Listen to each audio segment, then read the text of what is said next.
Hello, everyone. Hello, everyone. As promised, I am now live. Nice to meet you guys. Finally got it working. I had a problem apparently with the tablet. I guess it's not supported on that. So, I am now live. Hello, everyone. All right, let's see here. Participants. Hello.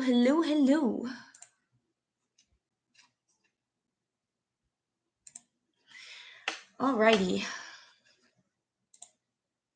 We are now live. Feels strange not gonna live. Being live with you guys.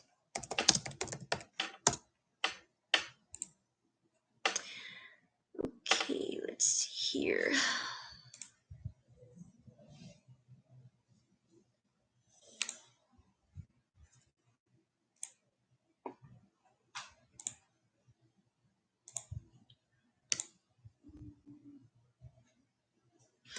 All right.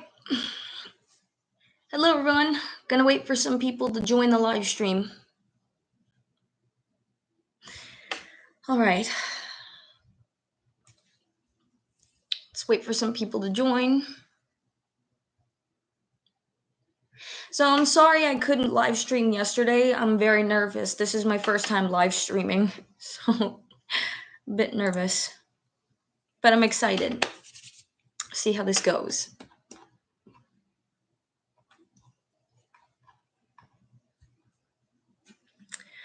Alrighty. Gonna wait for some people to join in. You know, want to feel welcoming. Welcome anyone to this group chat.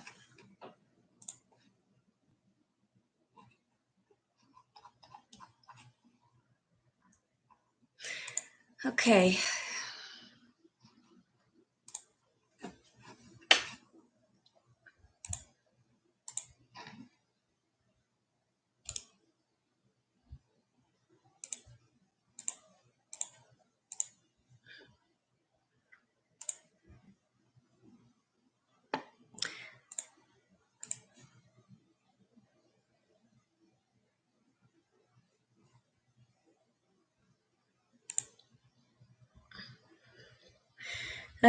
Feels strange, I won't lie.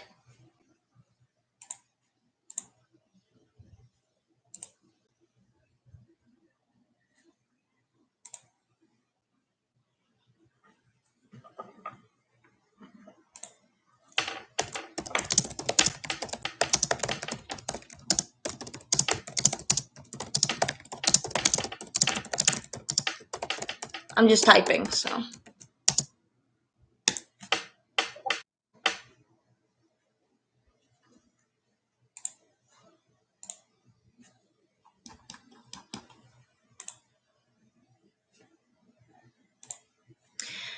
Okay.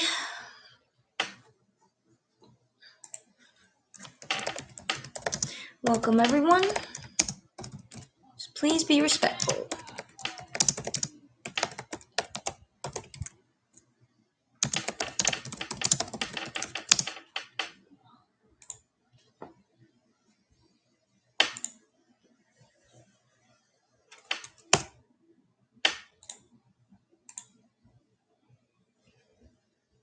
All right, we got one person in the chat.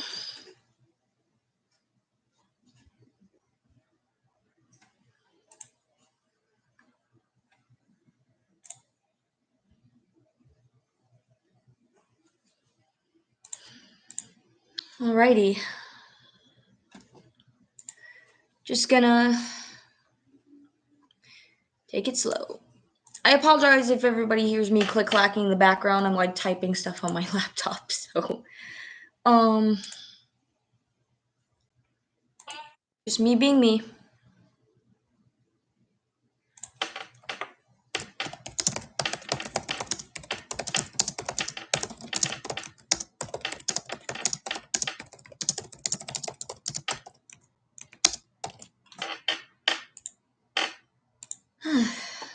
All right.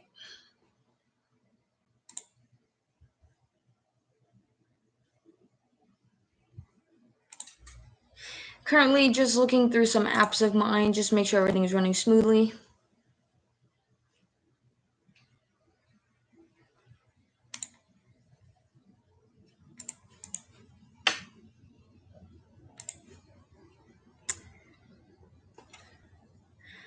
Alrighty.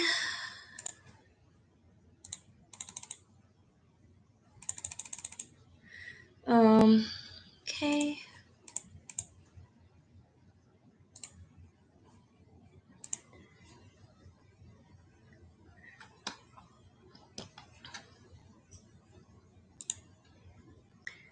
Hello, hi everyone. Feels strange to be live for the first time. Feels strange. If you guys want to share it, you can. That way I can get, more people. So yeah. So I'm just kind of nervous because I know there's a lot of reverb. I hope everybody can hear me okay. Hope everybody can hear me all right. Because if not, that is going to be a problem because I don't really have any microphones.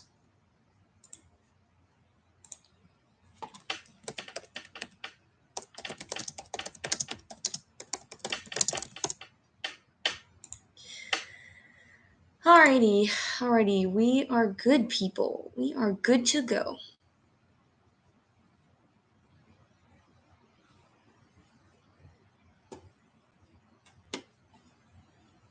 Alrighty.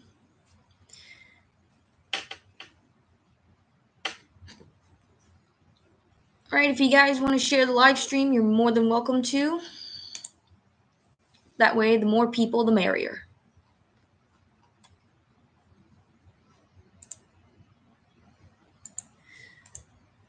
Alrighty.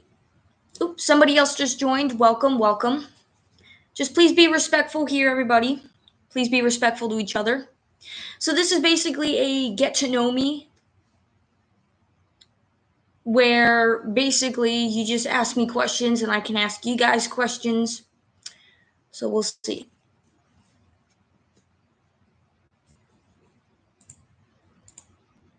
I'm also going to be sharing this so that way people...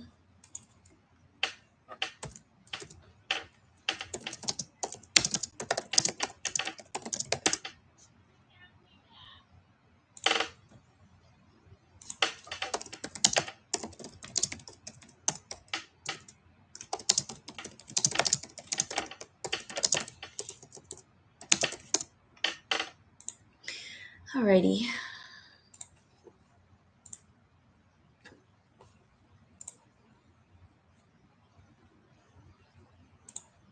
We're going to give people a few minutes so that we can get a few more in here.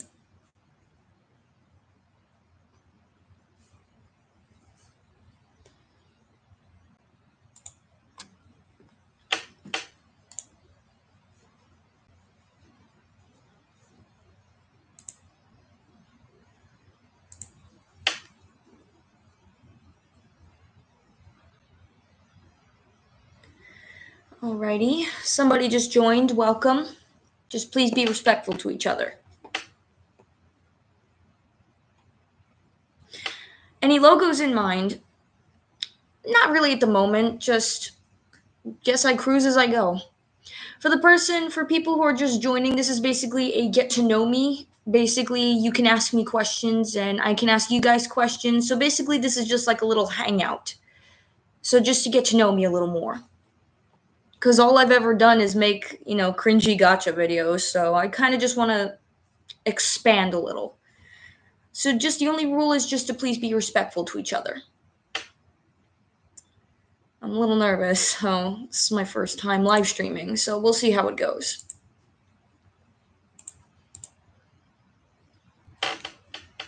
Gonna be patient. Let a few people join in.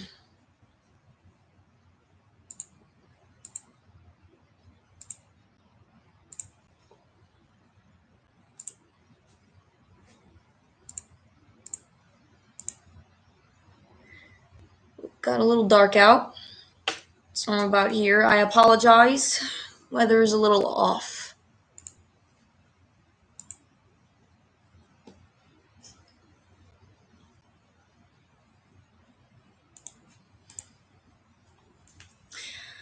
Alrighty.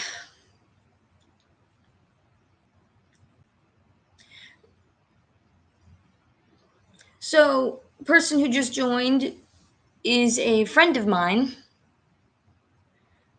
And he asked, "What's your plan once you're able to start streaming games? Any logos in mind?" Not really. I guess I'm just gonna go with the flow. Depends on what everybody wants to see me do on my channel. If I don't always go with gotcha videos, move the camera down a little bit. I would probably just go with, just depends. Person who just joined, welcome. Welcome to the chat. Oh, weather's lightening up a little. So for context for what this chat is, this live stream, basically, as it says in the title, you get to know me a little more. You guys can ask me any questions you want in the chat as long as they are appropriate. I just hit the table. As long as they are appropriate and respectful.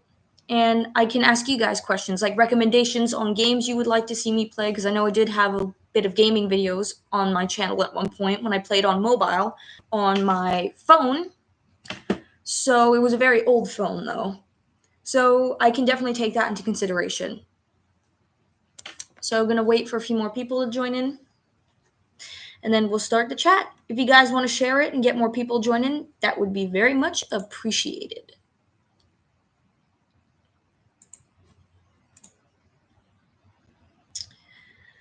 All right. So I would say I'm a big gaming person. I absolutely love playing any games, any you can think of. Oh, absolutely. Absolutely. I have heard of Repo, but I have not played it. I've heard it's very scary, though. Okay. To start off this chat, even though there's only 3 people here watching right now, I would say right now I'm going to ask the chat, if you could name one of the scariest games of the years, what would you say it would be, in your opinion? It could be any type of game, but I would say preferably horror. If you could name any type of game you would consider the scariest of the year, what would you say is the scariest? Okay, Repo. Okay. Definitely, I can see that. I've seen definitely some people playing it, and it definitely looks terrifying. I've been thinking of playing it myself.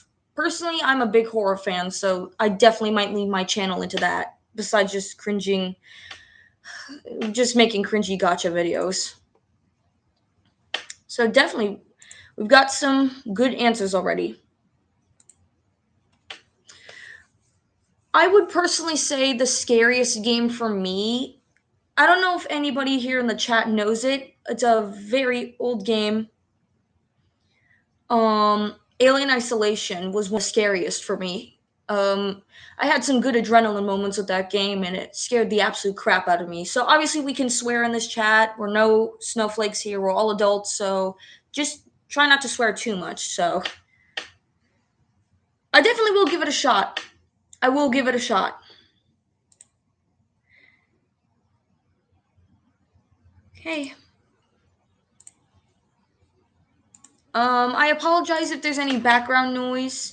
I'm currently watching some dogs, but I wanted to engage with my viewers and my subscribers, so just wanted to let you guys get to know me a little more.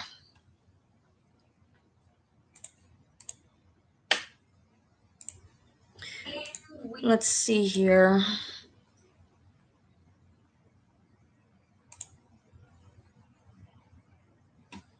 Alrighty. Something I've been asked a lot, I will say, is what do I consider probably my favorite genres of games? I honestly, it's hard to just pick one, so I would say I've got 3 in mind: adventure, comedy, and horror. Horror would obviously be the top number 1. Adventure is my second, and my third is comedy. So anything that basically has like hilarious moments in it, that would be obviously for comedy games. Adventure, I would say more like action packed. So, for example, what's a good example I can give? Probably the Halo series, for example, or Call of Duty. As long as, in my eyes, as long as the gameplay is good, or at least the mechanics. The story, I don't really care much for, but if as long as it's intriguing, it'll definitely keep me roped in. So I would say that kind of qualifies for adventure or action for me. Horror, I would say probably the best examples I can use for some really good horror games is Five Nights at Freddy's, which everybody obviously knows about. Alien Isolation was scary on its own. At least for me, it scared the crap out of me. And another good series I really love is the Resident Evil series, which I am a highly big fan of. Um, I know other horror games, such as, I don't know if anybody remembers this one, a very old one, but Tattletale was a very old one, but a really good one. You know, about like basically a Furby coming to life and trying to kill you. Um, so I would say definitely the horror games in general are just my favorite. Imagine your favorite one, Resident Evil one has to be 7. I've gotten asked this a lot, which one is my favorite. It was very hard, I will admit, to pick, but if I had to pick, and I'm going to be really controversial with this one, I would have to pick. This is going to be controversial, but Resident Evil 5 is one of them, Resident Evil 7, and Resident Evil Village.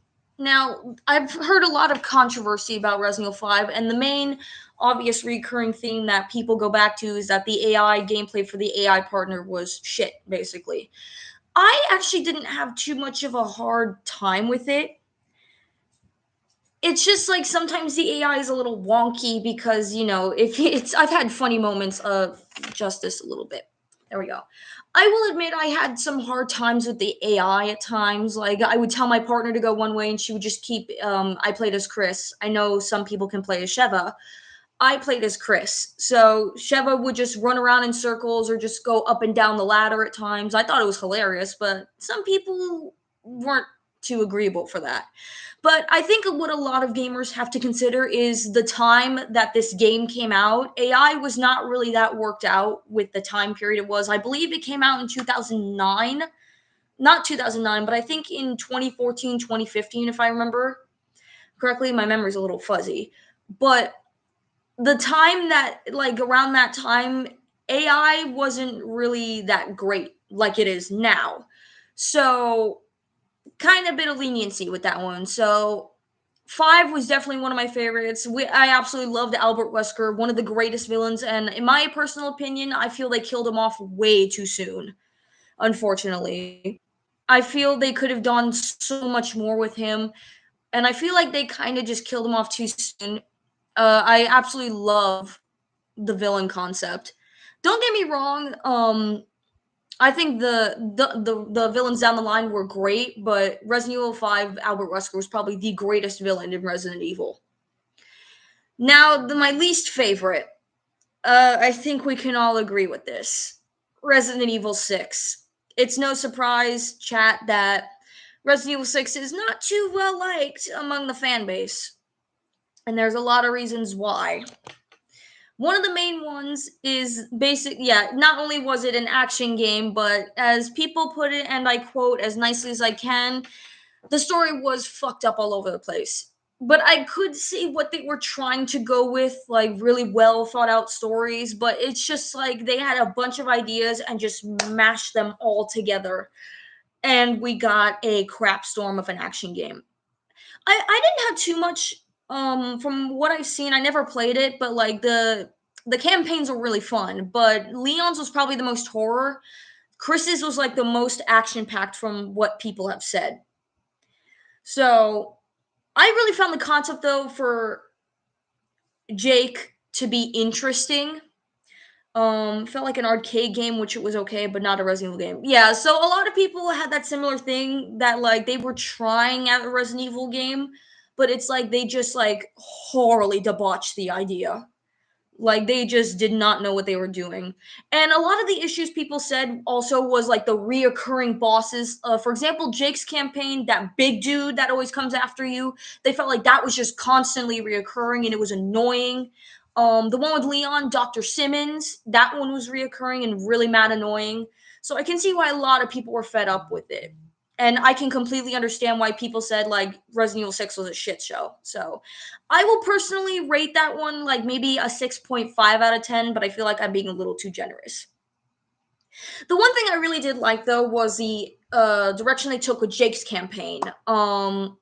It was very much an interesting take that like what if Albert Wesker had a son or like just a child out there who carried on his unique DNA, but he wasn't like his father. So I very much liked it.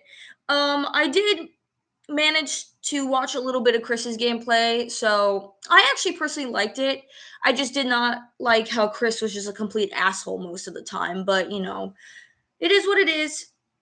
So I would honestly give Resident Evil 6 a rating of 6.5 maybe out of 10. So probably being too lenient there, but sue me. Now Resident Evil 7. That one for me was absolute cinema. Favorite fighting game? Mine has to be Marvel vs. Capcom 2. Very interesting choice. Very interesting. For me personally, I will say, moving on to the other Resident Evil games, there's a bit of controversy with Resident Evil 3. People said it was not that great. And I will admit, I did find some issues, but I like the characters. They were an interesting take, especially Nikolai. After Miss Valentine. I did a horrible impression there. But I honestly will give it a 7 out of 10. There could have been better choices they could have gone with, but it is what it is. Now, Resident Evil 7, absolute cinema in my opinion.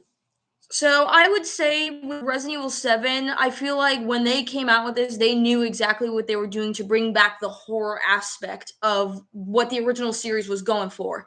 And I definitely have to agree. I was terrified playing Resident Evil 7. Just absolutely terrified. There were points at the game where I had to just pause it and just walk away and be like, nope, I'm out. So it was definitely spooky. So I would say probably Resident Evil 7 was one of my favorites. Resident Evil 8, I actually really love the concept. Yeah, that's what I thought as well when I played it. I was like, wait a minute, I feel like I'm walking into Texas Chainsaw Massacre movie from the hallway. It was Nightmare Fuel on God. Yeah, don't even get me started on that. It really brought back the horror aspect because I believe after Resident Evil 6, Capcom knew, okay, we need to make a comeback for this. So that's when they finally brought back, they went to the board, the storyboard, rehashed some ideas, hashed new ones, and then came up with Resident Evil 7 Biohazard. I was really immersed with the story, and I very much am happy with how they went with it. 10 out of 10. Village was a very interesting concept. I noticed it had a lot of religious elements, so and I was like, okay, I'm digging this. So I would give that one a 10 out of 10 as well. So I definitely cried at some points, like specifically if you guys know about, Ethan Winters, then hello, welcome to the another person that just joined. For if you don't know what this live stream is, basically you get to know me and you can ask me any questions you want as long as they're respectful, and I can ask you guys questions and opinions. So basically just a little fun chat to get to know me, and maybe in the future I could even stream some games. Still gonna have to work that out though. We'll figure it out. So I will say another game that really scared the crap out of me if we're talking about horror games. Two of them scared me to death. One of them is Alien Isolation. I admit I noped out as soon as I hit mission 5 when I believe I was about, oh god, we're going back for this. I believe I was about 11 or 12 when I first played it on my Xbox 360, which I still have somewhere. And it scared me. Like, it terrified me so badly that I had to pause at certain points because my heart was racing so fast. Like, I actually wish, like, visual repetition, I would shake so badly on just playing it. I believe I never finished it. Then I played it on my old laptop that I got rid of it. I'm not gonna lie, it was crap. It was a Dell laptop. I got a really crappy one. Yes. So everybody, this is my friend who's joined in the chat, Crimson Boy. He's one of my longtime friends. This is a running joke we have. I named him the Xenomorph because I know canonly all of them are females, but I made this one a dude, and I named him Steven. So I believe I tried it on my Dell laptop and I got pretty far. I think mission 10 is when I noped out, and then I never played it. I think I did gather like my balls of steel metaphorically to power through, and I got to mission 16 and then I noped out and I never played it. Then it crashed, deleted all my progress, so I never touched the game again until many years later, about 1 or 2 years ago, when I got my PS4 and I finally worked up my courage and I played through the entire game again. And I believe I actually had to take a break and I had to go lay down, I think at one point at mission 10. So for those of you who've never played Alien Isolation, in mission 10 there's 3 levers you have to pull down. Then you have to go to the Surfer Hub, shut it down, and then you have to go to Gemini Labs to get rid of him. So it's a lot. So, and at this point you do get the flamethrower as a weapon. I apologize for my hair. It's very poofy today. I'll have to do something about it later. But basically, you had a flamethrower at this point, a weapon to fight back. However, you had limited fuel, so you had to use it wisely. It's way too dark in here. Let me turn on the light. Oh, well, that didn't work. Let me turn on the light real quick, because it's too dark. Oh, that's way better. Hey, everybody can see me now. Okay. So, as I was saying, there was one point where I actually had to pause it. I believe when you get to the save after the third switch, I had to pause it because I was shaking so badly and my heart was just pounding so hard that I actually just had to leave for a moment. Yes, make fun of me in the chat. So I had to leave at that point because it was too much for me. And even I was like, wow, this game really does get to you. I thought at first I heard people playing this game and I was like, oh, it can't be that bad. It can't be that scary. I've played horror games before and they hadn't scared me that badly. I was very dead wrong. Very dead wrong. I've never known true dread, terror, fear, and panic and pure adrenaline until I played this game. And after an entire year, I finally beat it. I got to the last mission and I got that sweet achievement, Ripley signing off, where I finally beat the game. And I also got the achievement End of the Hunt. So I might do a live stream of just like playing games like FNAF World or things like that. If I can figure out how I can, if I can figure out how to, stream games. We'll cross that bridge when we get there at chat. So, I will say that game definitely, like, I'm not even going to rate it a 10 out of 10. I'm going to do 15 out of 10. That was hands down the scariest. Thank you. OBS. Is that a program I have to download? I would assume so.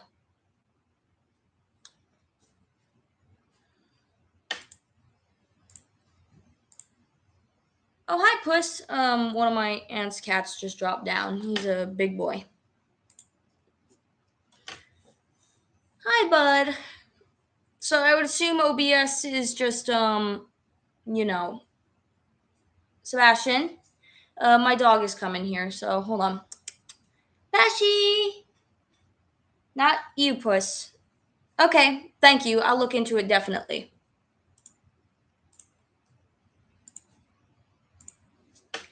Okay. So,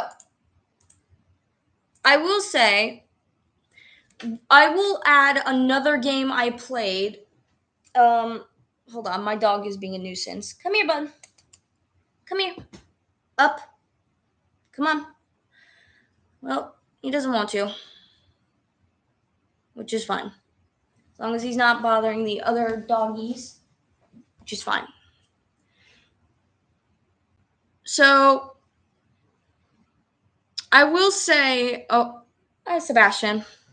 Okay. So, I will say, one of the other games that really, like, disturbed me, this is probably one of the only, like, well, not the only game, but, like, this is probably one of the top 5 that scared me and downright disturbed me, and I'm pretty sure everybody knows this, is Outlast. So I believe Outlast, if you guys don't know, basically for the premise of the game, you are basically Miles Upshur. You are an investigative journalist who, basically goes after stories nobody else would, and or who just does not think it's worth their time. And basically, yes, indeed, Outlast is very great. Basically, for those of you who don't know in the chat here what Outlast is basically you are Miles Upshur. You are an investigative journalist who goes after stories nobody else would bother with otherwise because they're just simply not worth it. You break into Mount Massam Asylum and basically you discover hell on earth. It's basically a survivor horror game because you have no weapons to fight back and you can't pick up any weapons or anything, just documents. So you have basically, as in the description of the game when you first play it, you have three options: run, hide, or die. So you are not a fighter in this game. And I will say, Outlast visibly disturbed me. I thought it can't be that bad. Like, what's the worst that could happen in this game? And oh boy, I was dead wrong. Like, they go all out with this. Like, they don't hold back on anything. So for those of you who do want to play Outlast, I will warn you, if you're not suitable for it, it does contain nudity, sexual, I think, implications, of heavy violence, heavy gore, and just a lot of uncomfortable things, and I think abuse as well. So if you're not fit for any of those topics or uncomfortable, do not play it, but otherwise enjoy. I thought it would just be like a simple horror game at first when I played it. And wow, I thought, okay, just going to explore an asylum, try to get the story out. Okay, fairly simple. Just go in, get the story, get out. Oh, I was dead wrong when I played it. They really do not hold back on anything. I'm not even joking. Like, I thought, by the time I finished it, I was like, I've seen everything, or at least I thought I did, until the Outlast Whistleblower DLC came out. Oh boy, no, it got 10 times worse. I'm talking 10 times worse. I thought Outlast was bad. Oh no, the DLC was much worse. Insanely worse. I remember there's a point in that first Outlast, in the middle of the game, there's a cabin outside and there's a chainsaw inside of it. I thought it'd be a weapon to use, but it was just a model. Yeah, I thought that as well when I actually went to go I thought when I first went to go to the cabin, I thought, finally, a weapon. Turns out, no. You really cannot fight back at all. So, it sucked. I would definitely say, from what I remember from the Outlast Whistleblower, that was 10 times worse than the original game. Your only weapon is a crappy camera. Yeah, basically, it is really just a camera that you have left. Really is. And unfortunately, that's the truth.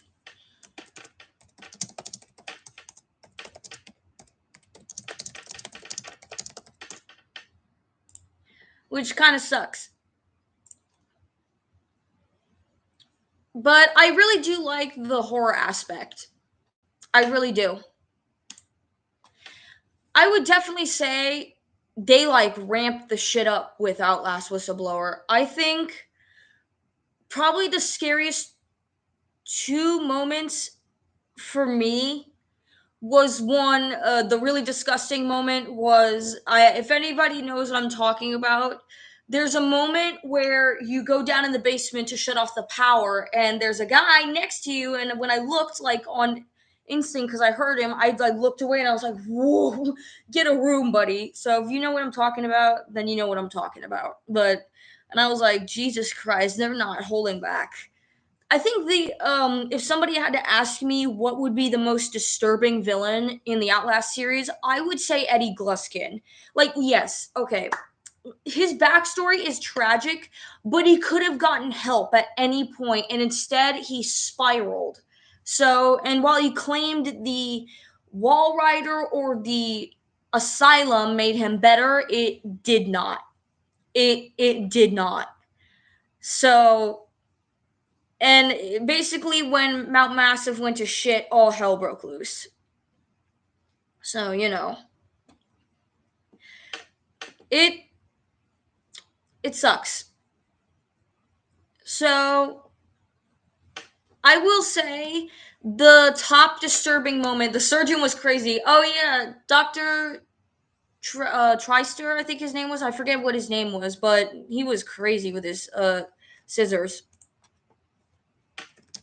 So I would say probably the most disturbing moment for me out of all the Outlast whistleblower DLC and Outlast in general, for me was most likely the Eddie Gluskin scene, where he is basically performing gender sex change surgery on a male patient. That was probably hands down the most disturbing. I know probably a lot of guys cringed while playing that, but I, even as a woman, I could feel it and I felt so uncomfortable and I was like, ugh, because it was so crazy. And then when we're on the chopping block next, it just, ugh. That one probably was the only one that really irked me the wrong way. So yeah, Outlast and Outlast Whistleblower, I will give it a 15 out of 10. That is hands down the top scariest. And it's just the most disturbing. It really is. So yeah. Have you played the second one? Oh, Outlast 2? I have, and I'm a bit iffy there with certain story elements. One of them being with the priest. Now, I think they did take inspiration from real life stuff that would happen with the priests in churches, but that one just really irked me the wrong way. Just it I've always been uncomfortable, and I will bring this up now. I've always been uncomfortable with just topics that in games that involve assault or just SA in general, or graping, for example, to subsidize the word. But it's just been very uncomfortable topic, and you don't really see that very often in games, I guess, because it's such a touchy subject for people in the horror genre, and I can't really blame them. But it's not very often you see that in games, and I'm kind of thankful for it. But the rare times it is, I do notice the creators try to say it's to spread awareness that, hey, this can happen to you.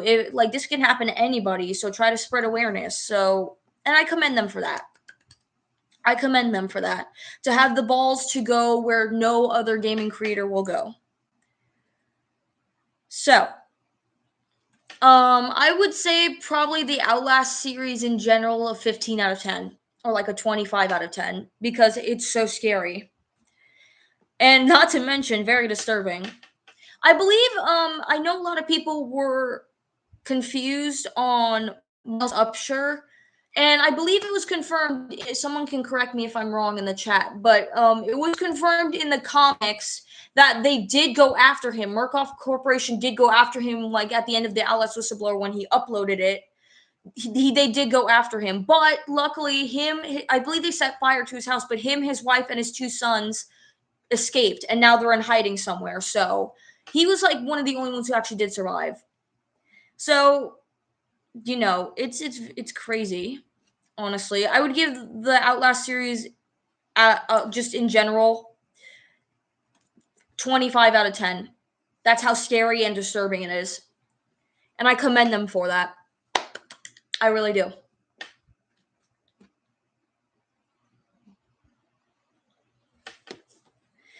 All right, so I'm gonna see if I can share my screen. Okay. So, the Dead Space series. That's a very good one. I've always found it interesting how they experimented with the alien things in that one, the alien enemies. The necromorphs is very popular, so definitely that one. Okay, I'm gonna see if I can share my entire screen so that way you guys can actually see. Do you ever think you'd want to try games like Phasmophobia or Silent Hill? Okay, I actually want to bring this up before I try sharing my screen.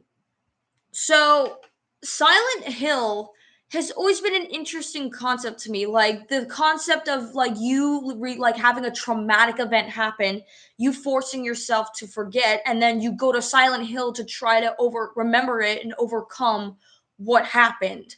So I believe in one of the games it was his brother's death, and he encountered various monsters that represented like the people there, or just like the sacrificed people in general, and it was very heavy on that.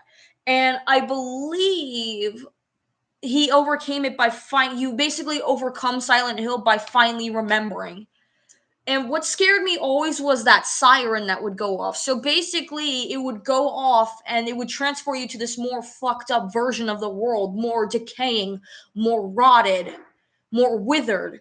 And basically, you could only go back when the siren went off again. So when you overcame that challenge, so you couldn't go back until it went off again.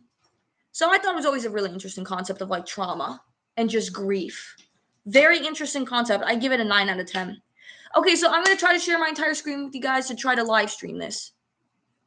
Okay.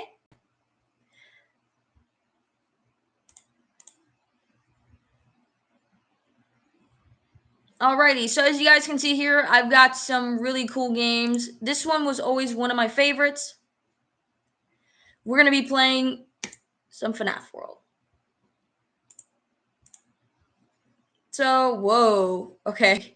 That's obviously not going to work. So let's see if I can share my screen a different way. All right, we're going to be playing FNAF World. So let's see,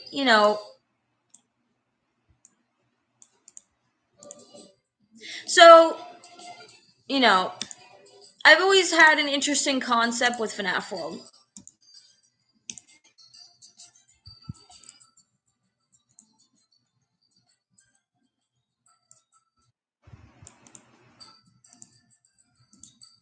So we're going to reset. I like to prefer to do this a different way.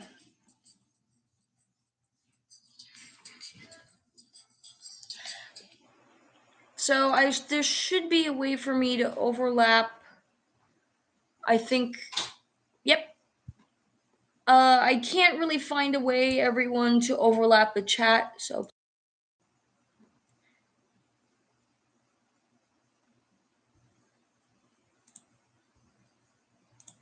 okay, everyone. Here we go.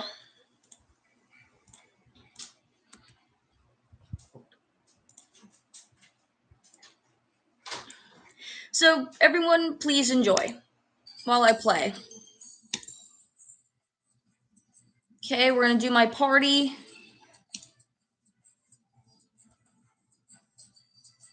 So we're going to do this methodically.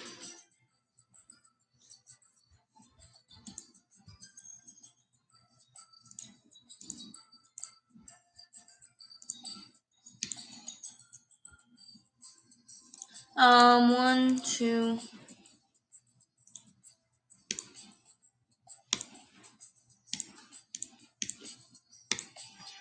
All right. I know you may feel like going out and taking a stroll, but something seems very wrong today. All is not well at Animatronica. Animatronic Village? Village-tronica? We are working on it. The point is that something is horribly wrong. There have been a lot of bizarre creatures roaming around lately, even some that look like us. We're not prepared to deal with situations like this. Something bad must have happened on the flip side. Go see what you can find. Be careful though, or our wood-cutting auto chipper has gone haywire. It has been jump-scaring me all day. So as we know, if you guys don't know FNAF World, you basically just wait this out. But you don't really believe that, do you? Mm-hmm. There's a task for you to complete. You have to leave breadcrumbs for him to help him find his way.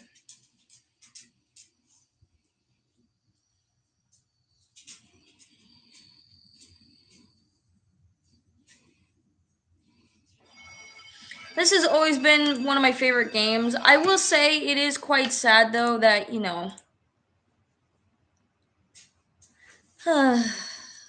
that FNAF World quite really isn't the same. Well, not really the same, but if you guys want to, So I'm actually going to change this from talking.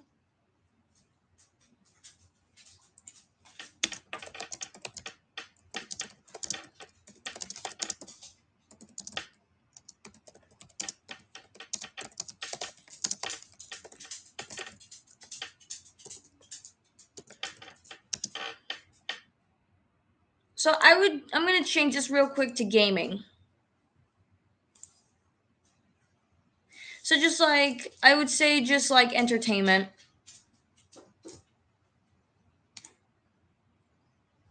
Welcome, welcome. Welcome. Okay, let's go. This has always been one of my favorite games to play. I know a lot of people don't like FNAF World, you know. Hello. Oh, that was a waste.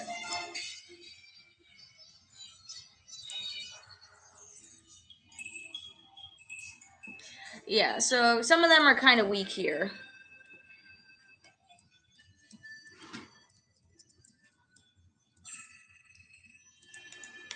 Callie. Callie. Callie. Couch. My dog. My aunt's dog. So you guys can see they're pretty much just weak in these games. They're pretty much weak enemies. Pretty easy. I always sucked at this, so we'll see how well I do.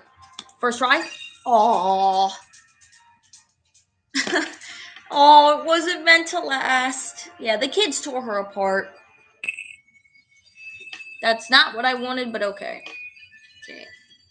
I'm actually going to leave it there because I don't know why. I'm just not in the mood.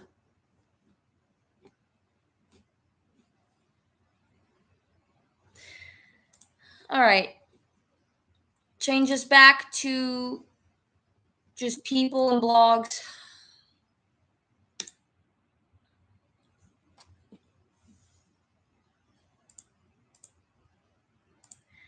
So, you know, I will say,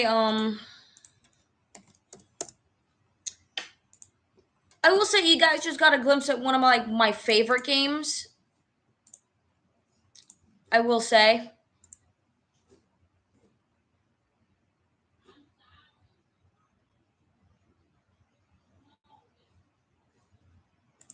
You guys just got a glimpse at one of my favorite games. Yeah.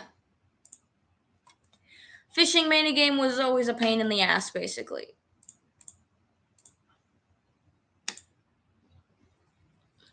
So you guys just got a glimpse into one of my favorite games, which is FNAF World, which is, you know, oh, well, there goes my dog. It's not very highly liked. I guess because people thought it was strange that Scott was trying something different. But as you guys can see, I pretty much just love the Five Nights at Freddy's community. It's what I really love. One of my favorite fandoms I'm in. I would say the first Dead Space was really scary. I believe that's the first time. I believe like it was really like the concept of space that like no one can hear you screaming in space. So it was quite scary. Space has always been scary to me. Always has been.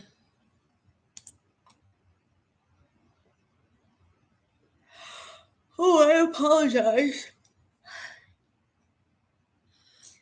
I'm a little tired.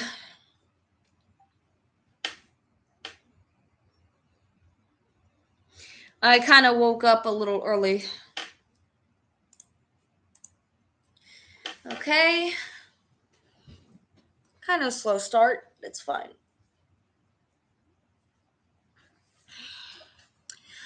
Okay, so we're gonna move on to the topic. You know, I just wanted to show you guys like a glimpse of my favorite games. I got a few of them in there. So I will say, probably with horror movies, let's move on to that concept. So I would say, oh, I see. If you had to say which game scared you the most, probably I would say Alien Isolation.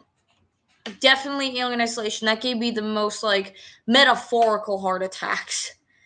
Definitely Alien Isolation.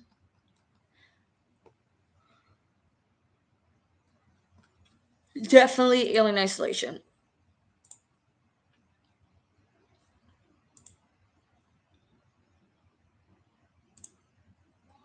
Would definitely say that one. Because that game gave me a lot of spooky moments. And, not only that, but it was just terrifying to think, you see in all these other alien games that, you usually have weapons to fight back. You usually have weapons to, fight back in all these other games. But in this one, you don't. You can only run or hide or basically just die. Which is, scary. And it's not really until mission 10 that you really get any actual weapons to fight back. So I will say, in my honest opinion, I don't really recommend using the Molotov or pipe bomb to always fight back against the xenomorph. The reason being, it's not always like accurate. So my problem with the pipe bomb and the Molotov is that, so say for example I throw it, but I'm too, like, I'll use a Molotov for example. Say for example I throw it at the alien and it hits him and it gets him to basically scurry off in the vents, but I'm too close and it will insta kill me. So that's an issue. Another is like if I throw it but it's too far, it goes behind him or past him and he can kill me. So it's kind of like you have to accurately aim and throw. Same issue with the pipe bomb. Same issue. So I wouldn't always rely on those. But so I would just say mainly your flamethrower is really good. Um, I was, pardon, I was actually playing around with the tools I had. One of them being the shotgun that you get in the game, and apparently you can actually hit him with the shotgun, and it actually stuns him for like 4 to 5 seconds, so you can get your flamethrower out and get rid of him. So it does have a little bit of leeway there. So I did mess around with that. So I don't know if anybody has tried that yet, but there you go. So yeah. Okay. Okay, listen here. Novus, so that actually brings up a good point. So I don't know if this is for all consoles now, but I believe it's only specific consoles and devices. You actually have 2 more added game modes to Alien Isolation. So on my Xbox 360, it would usually be easy, normal, and hard mode. However, there was an added difficulty too for, I believe, the PS4, the Xbox 360, the Xbox One, and the computer version. I believe it's now all consoles. You can do Novus, which is like basically really easy mode, beginner mode, Novus, easy, normal, hard, and nightmare mode. So in hard and nightmare mode, oh, hi, Sebastian. So I believe in hard and nightmare mode, he can look under the desks, tables, and gurneys for you. And if you have nothing blocking his view, then he can just find you and insta-kill you. However, in Novus, easy, and normal mode, he can't do that. It's only in hard and nightmare mode, I believe, to actually add to the difficulty. Wow, we're going on nearly an hour now being on stream. All right, first live stream. We're going on for nearly an hour, everybody, ladies and gentlemen. That's a new record. Alrighty. So I would prefer, if this is your first time getting into the game, do Novus or at least easy or normal, because hard mode is just, it's not good. Because you don't really know what you're doing in the game. So I would recommend at least easy or normal to start off. At least. Nightmare mode is for people who've played the game multiple times, so if you know what you're doing, then probably have at it. Just go for it. But I will warn you, this is only in nightmare mode. Not only does your motion tracker act like you're constantly in the vents all the time, but you actually don't have a map anymore either. So basically, you have to memorize where everything is, which adds to the difficulty of nightmare mode. Which is why I think they strictly say it's for veterans and veteran players of Alien Isolation only. So if you memorized everything, then you're good to go. If not, you're kind of screwed. And this is talking from somebody who's been afraid of this game for a while now. So I've played this for a while. So I know what I'm talking about.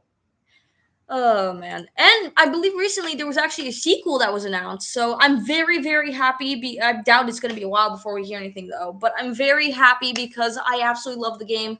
The only things I would recommend they keep in the game is one, the missions section, so that way you don't have to rely on checkpoints if there are any, and two, the crafting system, so you have different items you can use for different situations. So yeah. All right, gonna wait for a few more people. Yep. So if you guys don't know, everybody in the chat here, my friend here has been playing it, and it's been terrifying for him. Hell, even me just watching him play it has been giving me adrenaline spikes because I have very PTSD flashbacks to this game.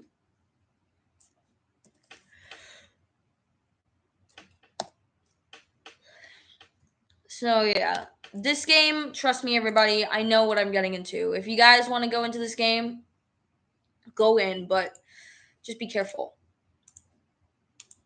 Because this game is something else.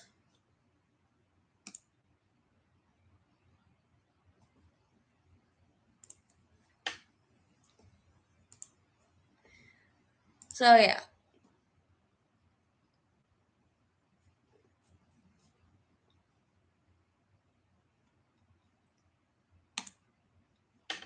Okay, waiting. Uh-huh. May I add your Steam? Oh, you mean like my Steam account?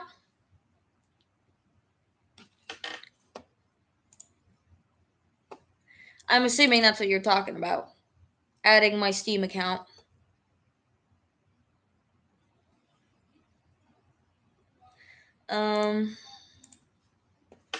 So it's yes, so it's technically my sister's, but technically we do share it, so I'd probably have to ask her since we both share it. It's mainly her account, but like so we basically share it. So I would have to ask her first. But I'll keep that in mind, definitely. So as I was saying before, Alien Isolation is probably one of the scariest games I've ever played. So I would recommend for people who play this the first time, do easy or at least normal. If you want to do novice, that's completely fine. Don't go straight in just hard mode or nightmare mode for your first time. So in hard and there's a few reasons why. Hard mode and nightmare mode, the alien can actually look for you under desks, tables, and gurneys. And if you have like nothing blocking his view, like a chair or anything, it's just an instant death. Not only that, but they also don't recommend nightmare mode if it's your first time, because not only does the motion tracker constantly act like you're in the vents constantly, but you also have no map. So basically, if you want to play nightmare mode, you have to memorize every single location you've been to and where everything is. There's no map to help you. So that would not be right for me because I have horrible memory. But basically, it's like to test your true limits. And basically, the AI is completely unpredictable. So you can't plan anything. So it's just either go in or die. So, and also, you have to constantly be on the move for hard and nightmare mode. Well, you have to constantly be on the move, but hard mode and nightmare mode specifically, because if I remember, they basically said the longer you hide in an area, the more likely you are to be found. And that's ramped up badly in hard and nightmare mode. So basically, you are more likely to be found in lockers and everything. So don't stay in an area for too long. So for new players for Alien Isolation, I would recommend Novice, but at the very least, if not that, easy or normal mode. So just start off easy. Just start off like very slow for your first playthrough because trust me, this game can get confusing. I gotta say, there was one scary moment I had in, I believe, Mission 6, where you had to find the medical supplies for Taylor. And I remember he dropped behind me in the room where you drop down the vent, and I absolutely, like, metaphorically just crapped my pants. And I started, like, backing away. Slowly, I just got up, walked, and just went to the room, and my heart was pounding, and I had to take a break. So it was a really, really scary moment. Really scary moment, I would have to say. I had to take a break, I think, for like 5 or 10 minutes, which really sucked. So, but it is what it is. But I have to say that was definitely probably, you know, my favorite. So I would have to say definitely I'm gonna up the delay for seconds to be 15 seconds, so that way people can, respond a little more. Because I feel bad. Okay, so I would say probably the one another mission that really scared the crap out of me. I think it took me 2 weeks to beat mission 10 on my old Xbox 360 because he really scared the crap out of me. So I did beat it, and then the other one was mission 14. For those of you who don't know, mission 14 is, I believe, down in the nest where you discover, surprise to no surprise, there's multiple xenomorphs basically running around.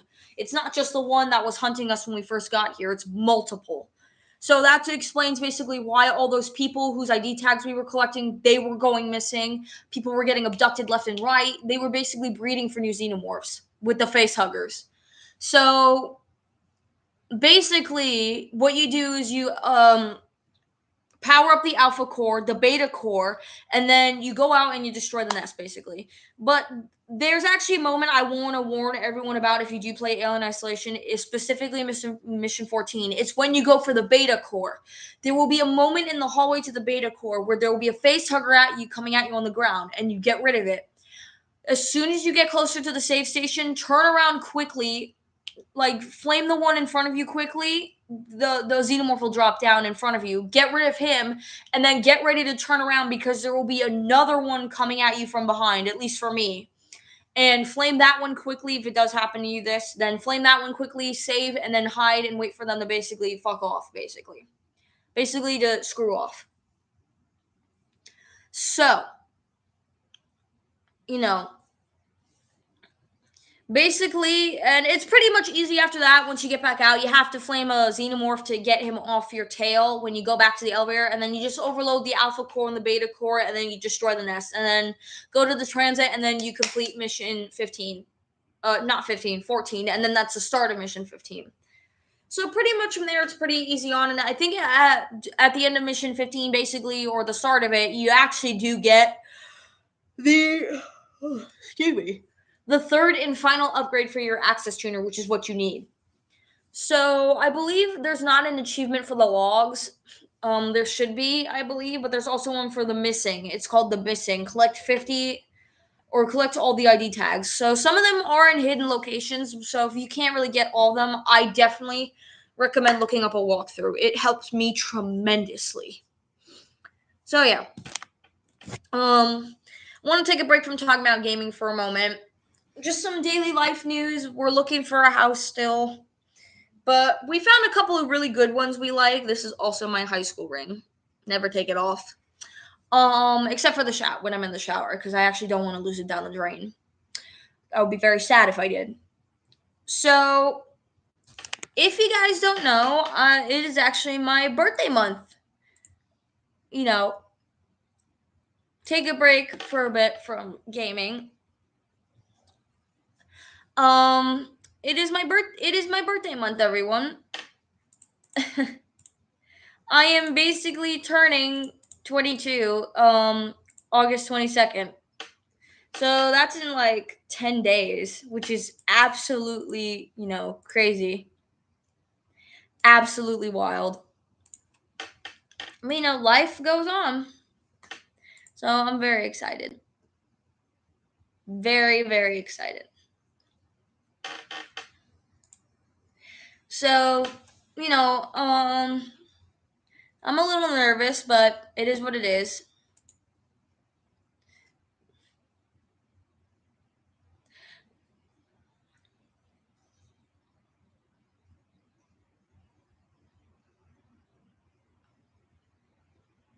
So, yeah.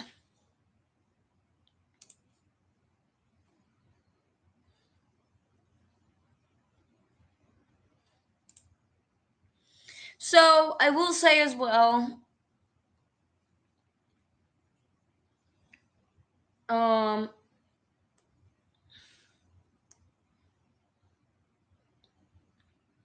oh, somebody just asked an excellent question. To pose something else, what's your favorite movie out of the Final Destination series? Okay, now we're getting to the horror movies, which is another like one of my favorites to talk about. Horror movies. Okay. Gonna wait for like a few more people to join in. Wait for a few more people to join in.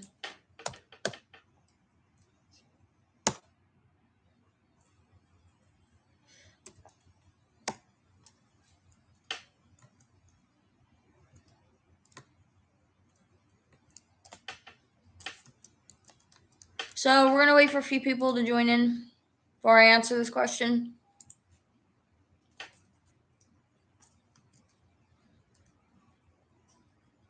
Hmm.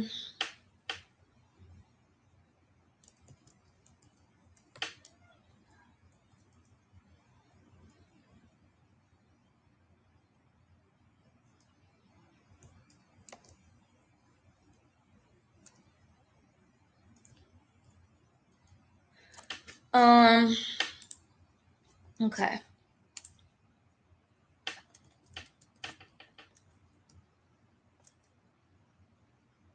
Just waiting for a moment.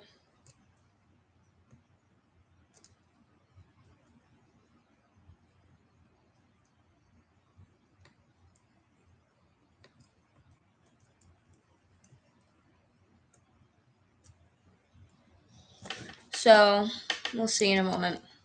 Just want to wait for like a few more people to join in.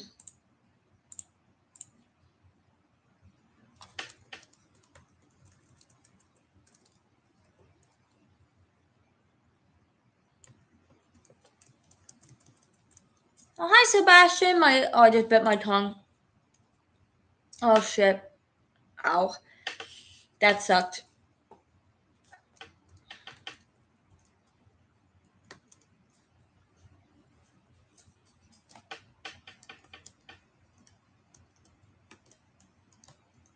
Sebastian, don't be mean.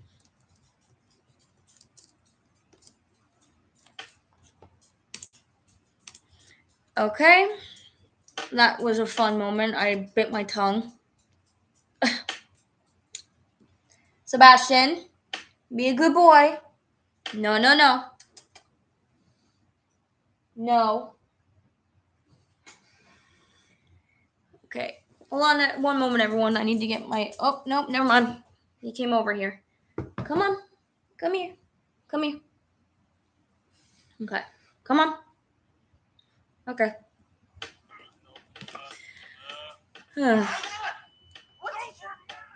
If you guys want, I can make this much more interesting and just like, you know, ow, I just hit my shin. What is happening today, my guy? Like, what is happening today, chat? Like, I just bit my tongue and now just hit the back of my ankle against the friggin' table here. Jesus.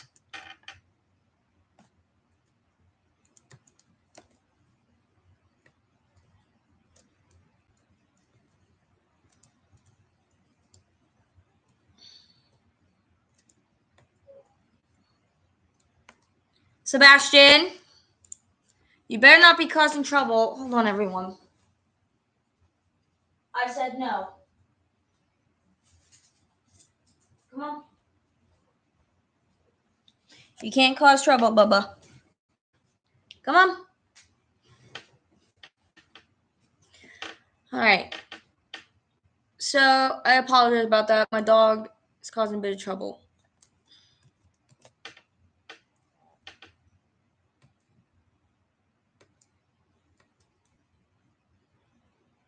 Um,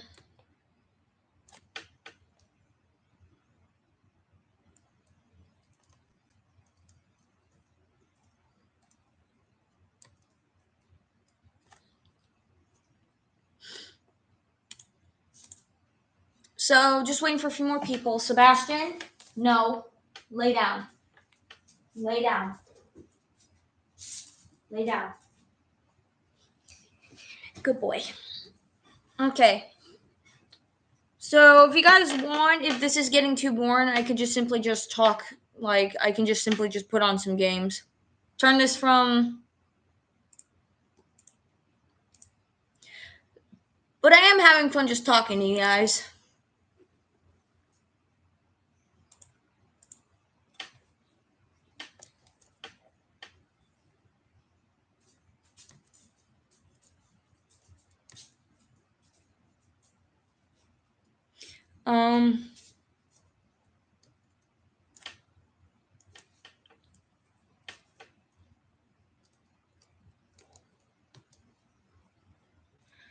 Okay.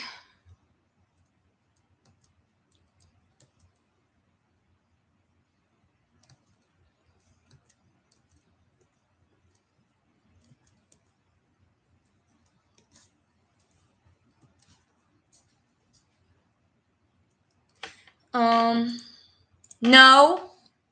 Okay. My dog is just, chilling in the corner for some odd reason. Okay. Oh, I forgot to mention, you guys. I recently just made a Twitch account, so I might stream some games on there.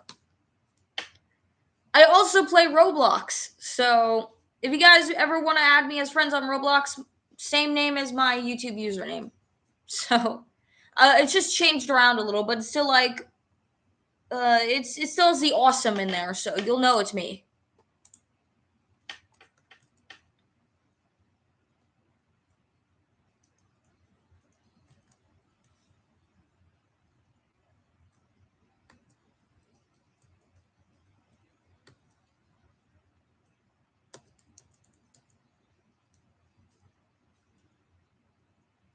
So,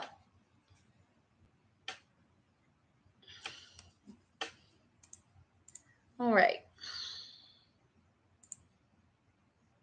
Just waiting for a few more people before I decide to do anything.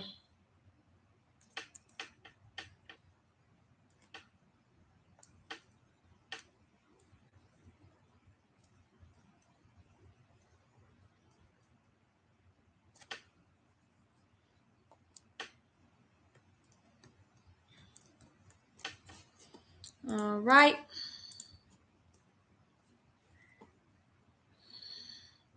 Okay. Wow, minute 13 we're going on, guys. Holy crap. I'm doing pretty well for first live stream.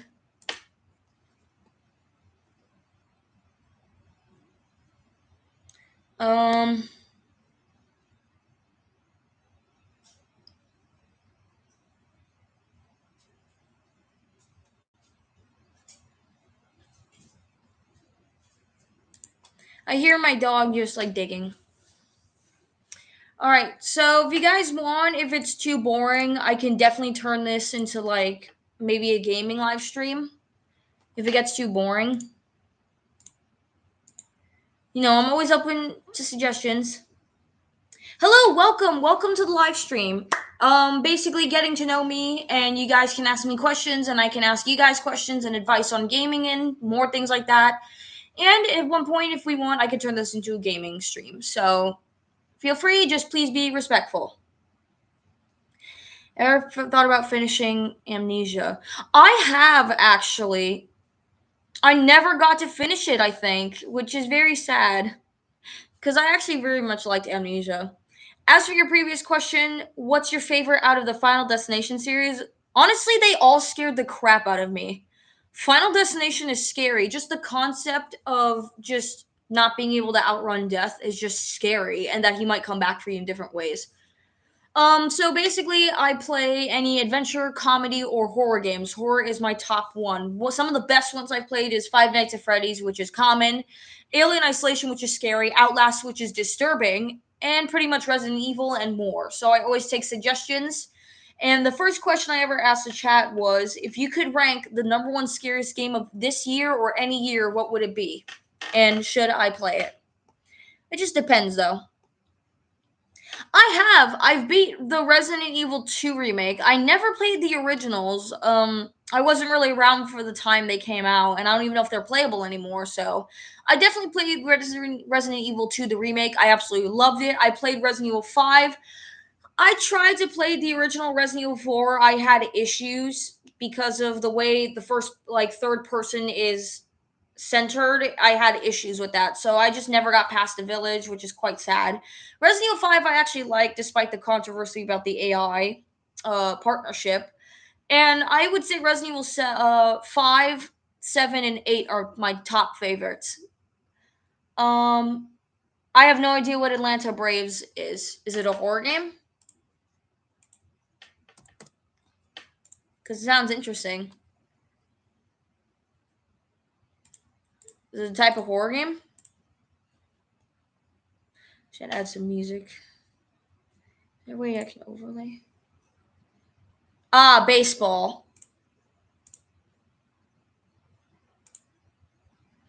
I've actually never whoa, okay. That is not what I want. Okay. I've actually never been I'm not really into sports. But I do watch them sometimes on the holidays. It's been interesting, mainly. I think football, I think basketball I watch sometimes. Definitely interesting though to have some people come in here. Oh, somebody's playing. Um just got a Steam notification. One of my sister's friends is playing. Okay. So for the previous question that was asked for me, yes, thank you very much. Haha. So I would say my favorite Final Destination movie out of the series would probably be Bloodlines, the recent one that just came out. Don't get me wrong, they're all horrible, like as in like scary horrible, but like some of them, I think the previous two people complained about the bad CGI. Apparently, it was like I think by Final Destination 5, people complained the CGI was awful. So I would say probably my favorite horror movie would have to be Alien versus Predator, for the xenomorphs fighting the Yaojas. That would be my favorite horror movie. It's kind of like action, but it definitely is horror as well. I would have to say I really love horror movies in general. Comedy is also great too. Um, I would say probably the scariest death for me in Final Destination. I don't know if many people know this, but there's a scene in the Final Destination before Final Destination 5. It was called 4 was supposed to be the last one, the Final Destination. There was a scene with the mall premonition with the escalator. That scared I was very young when I saw that. So that scared the absolute crap out of me. And I refused to go on escalators for a while. So some of them actually can be realistic deaths, but you know, it's a scary concept. It really is like that. You just can't outrun it. It gets us eventually. But like the fact that death just goes after them in like horrible ways is just horrible. Ah, Vamp, a horror comedy. Okay, I'm gonna take a screenshot of that. The 1980s. Ooh, the 80s. Let's go. My mom actually grew up in the 80s, which is wild. She said those were like the best times to grow up in. Cause like back then, everybody pretty much knew everybody. There was no locking your doors or your windows. Everybody knew everybody back then. So, but then the times changed, crime rate ramped up, and you pretty much had to go to locking your doors, just like you do now. So kind of sad. But it is what it is. So I would say, I'm a bit iffy. I would say, oh, this is actually my first time streaming today. So this is just kind of like a get to know me with everybody. And then in the future, if I do stream more, it's definitely going to be games. Definitely. I'm not at the point where I can have like two dual screens so I can see the streaming comments and then, the gaming, but we'll see. We'll see in the future. Oh, thank you. Thank you. Sebastian, come here, boy. Sebastian, come here. You want to say hi? Come here. Yep, he wants to say hello. Everybody, meet my dog. This is Sebastian. He is a Maltese mix. He's about 5 years old. This is my boy. Well, technically my mom's dog, but I watch after him, so I'm like a second mom to him. He's about 5 months old. Well, not 5 months old. Where did I get that from? Okay, then. He's 5 years old. He just turned 5. Pomeranian? No, he's actually a Maltese mix. And this is my boy. He's a love bug, but he barks a lot. So, he's a good boy, though. So, I wanted to inform everybody how I'm doing on the house hunting. That's his little spot here, which is next to me. So, if you see him in the shot, don't be surprised. He's a beautiful dog. Oh, thank you. Thank you. So, I wanted to update everybody on the situation, how we're doing with the house hunting. Obviously, we're still in my relative's house, so as you guys can see. I am actually doing really well. We're still looking at houses. We found, I think, 1 or 2 we liked.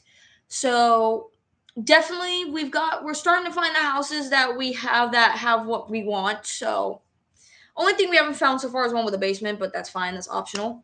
But other than that, we're doing really well. So hopefully we get our own house soon and I can, do some more stuff there. So yeah, we'll see. But right now we are just chilling and my dog is asleep. Are you on the East Coast? I don't know if this is on the East Coast, but I am actually in Tennessee, everybody. I used to live in Vegas. So I was actually, for the timeline, for you guys to get to know me a little more, since this stream is supposed to be learning about me, so you guys can get to know me more in the future. I was born in Vegas. Then I went to New York. Then we went to New Jersey. Then we went to, I think, an apartment complex in New Jersey called Brick Gardens. I don't know if it's there anymore. Then we went back to New York for 10 years. Then we went back to Vegas, and now we're in Tennessee. So I've been bounced around like 7 times. So me and my family. And we just dealt with, I think, the loss of my grandmother about a few years ago. So it was rough. About the time when COVID went around, which is quite sad. But it is what it is. Ah, neighbor, I'm from South Carolina. What's up? Glad to see another Southern. Hello down there from South Carolina. All right. So, I will say, we're doing good right now, still house hunting. Kind of been feeling off today, but I still wanted to do my first stream. Any cooking streams? No, actually, this is my first stream I'm doing today. So just kind of a get to know me first, and then if all goes well, I'll do gaming streams. So that's kind of what this is about. So like I said to many others, I would say probably Resident Evil 5, 7, and Village were my favorites. Now, controversy with 5, the reason being it's not the best with AI, obviously. People were very controversial with the AI fucking up, basically, with like your AI partner not doing commands right or just kind of wandering off or just glitching out. I didn't really have any problems with that. Very controversial opinion, but I really did not have any issues with it. Other than Sheva, because I played as Chris. I've seen some people play as Sheva and they had the same issue with AI Chris. But for me personally, when I played, it was just like Sheva would just like run around or like run into a wall continuously, or she would just go up and down the ladder a lot. But other than that, she actually was a really decent partner. But I think what a lot of people don't understand is like back when this game Resident Evil 5 first came out, the concept of AI was new. So it's not like what it is today, obviously. So it was very different back then, the AI concept. So AI might have been a little wonky back then, not like it is now. Well, issues with AI, we'll get to that. But it was very different back then. So obviously now we've evolved, but just saying, people should be a little more lenient with Resident Evil 5. Resident Evil 6 is completely different though. I'm sorry. I've seen gameplay for that, and that game just confused me to no end.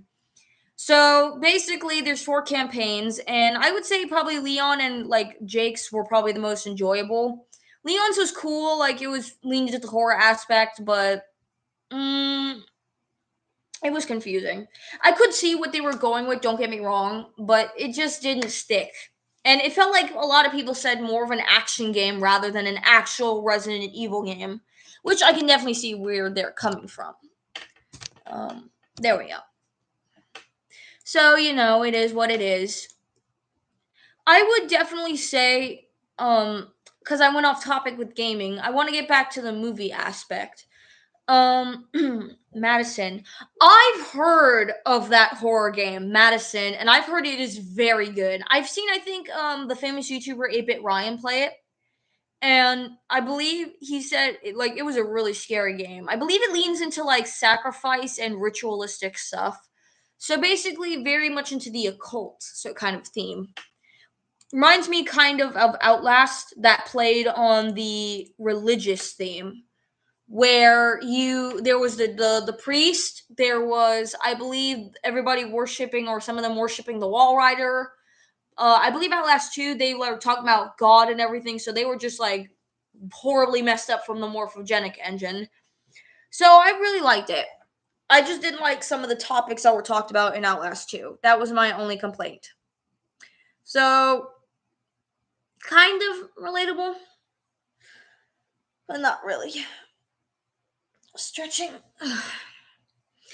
I would say my favorite horror movie would be Alien vs. Predator, where the Xenomorphs fight the Yautja. That's the name for the Predators. Don't get me wrong. I no, Alien Romulus was really good too. I saw that in theaters with my mom, and we absolutely loved it. It was such a redemption. I would say, probably my favorite comedy would be Medea.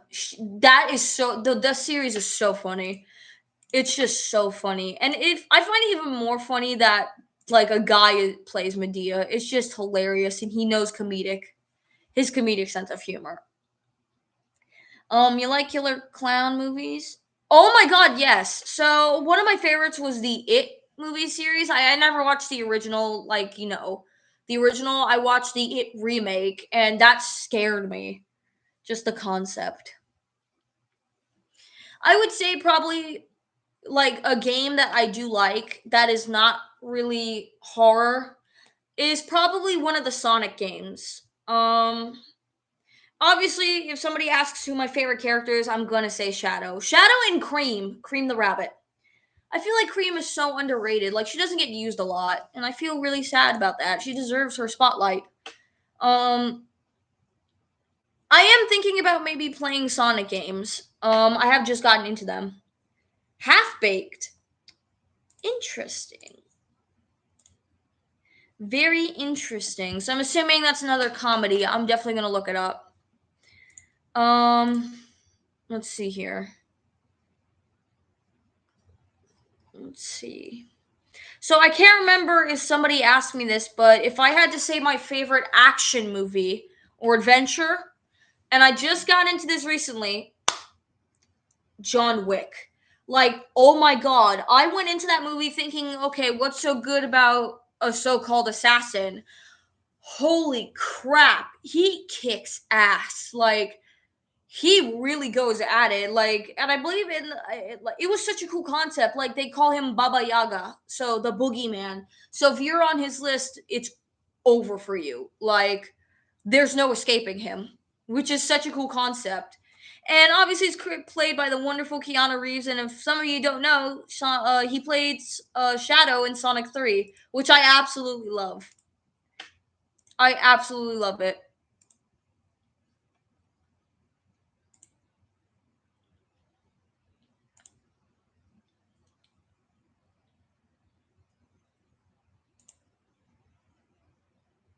So, yeah.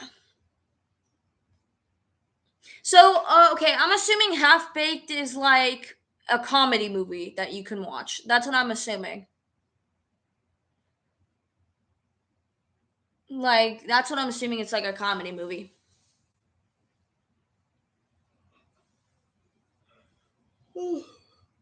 Pardon, I'm a little tired. I woke up around like 5 or 6 this morning, So anybody who gets tired at that time, like wakes up at that time, you know how it feels. It's tiring.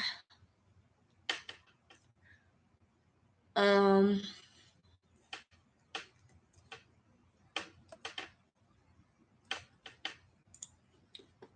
So yeah, I'm assuming what you're talking about, Mr. Nino Johnson, is that Half Baked is a comedy movie. That's what I'm assuming.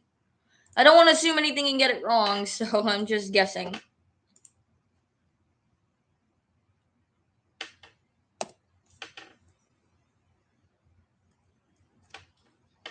Um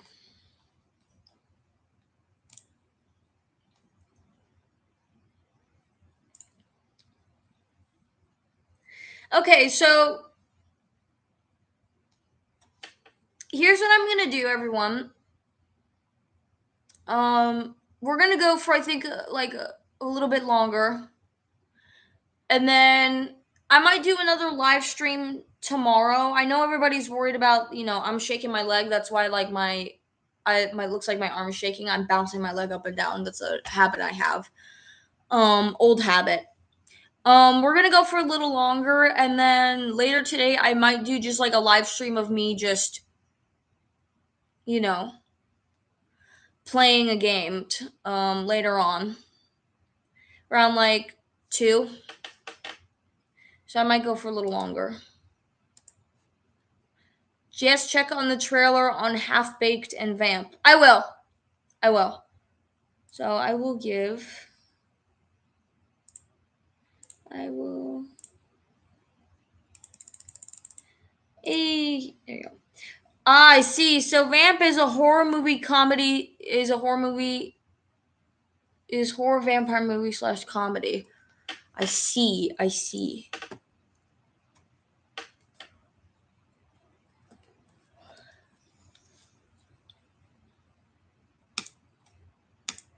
I'm definitely gonna look it up. Definitely.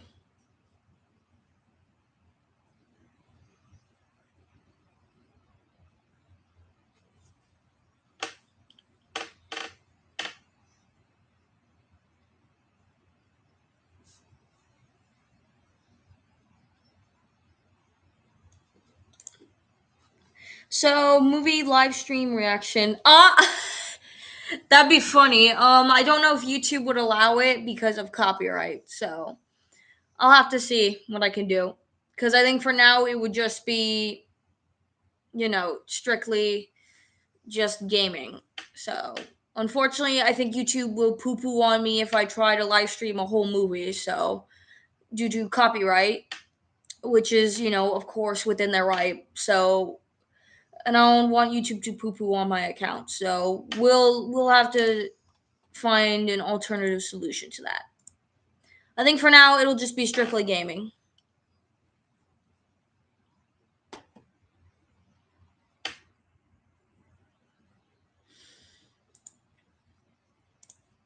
So we'll see. Uh, my glasses. Yeah, I've got big glasses. So, reason being, I don't really have the greatest eyesight, unfortunately. I don't have the greatest eyesight, but that's completely fine. Believe it or not, Final Destination 3, I believe it is, not 3, 4, the Final Destination, not the Final Destination. I think it's Final Destination 5.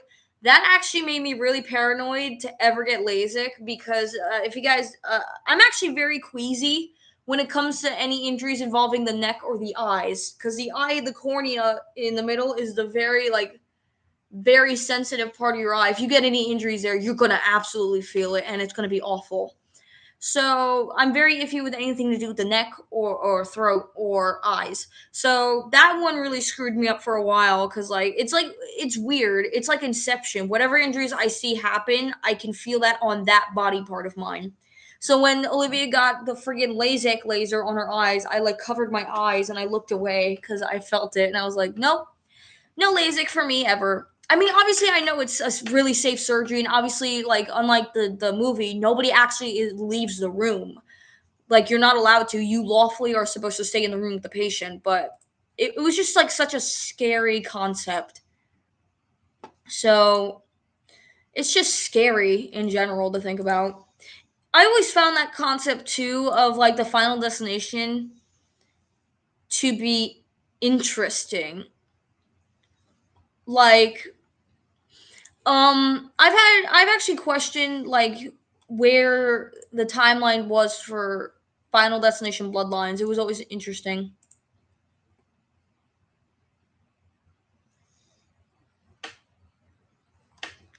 So yeah. I will say probably my favorite movie out of all of them besides Bloodlines is probably Final Destination 3. It just made my I'm gonna tell you this. I did like roller coasters at first, but like after that, not so much. Cause that just made my fear of roller coasters like 10 times worse. Actually, I'm gonna ask everybody in the chat a question now because it's been a while that since I did it. What is your biggest fears? Like your absolute biggest fears? I'll tell you mine to start off with. Mine is mannequins. So it's more like the fear of me things that move on their own that should not be moving in the first place. So like the big store-bought mannequins, those small wooden puppets you can control, dolls, rocking hair chair horses, not so much, but it's like just the concept. So I would definitely say in general, like besides that fear, just mannequins in general, just scare the crap out of me. So, what are your guys' biggest fears? Like your most absolute biggest fears? I actually have the option now to get it refused because not worth the risk. Yeah, see. So Final Destination did not help with that fear of LASIK. So chat, I ask you, since I shared my fears, to all the participants here, what are your biggest fears? Like the things you fear the absolute most? Because I've always been intrigued by that. I want to get to know my viewers more. So, what are your biggest fears? Like your absolute worst?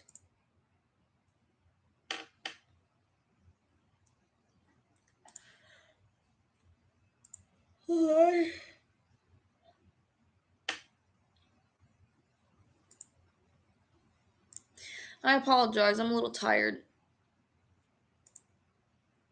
I woke up very, very early this morning. All right.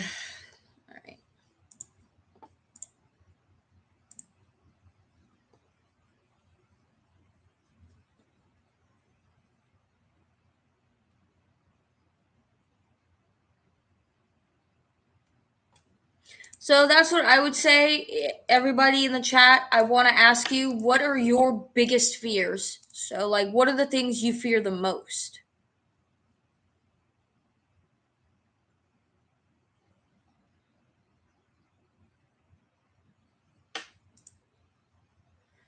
Probably like the worst fears.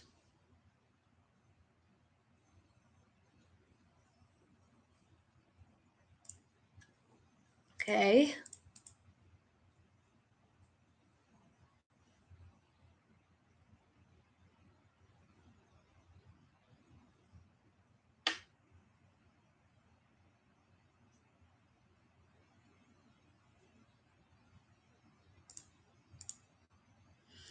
All right.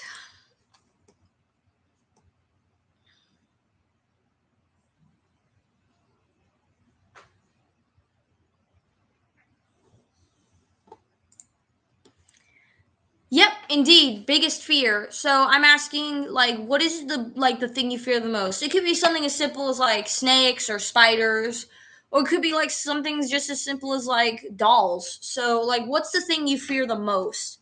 Mine is obviously mannequins. Like they scare me a lot. Like I always have like a paranoia that they could always just walk up on me when I'm not looking when my back is turned.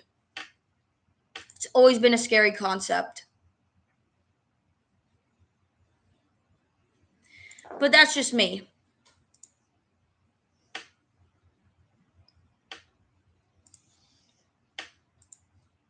So yeah.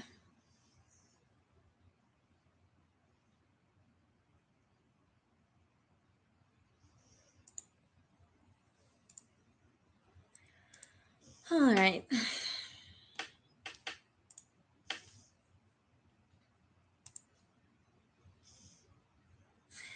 Kind of getting a little tired, but that's okay.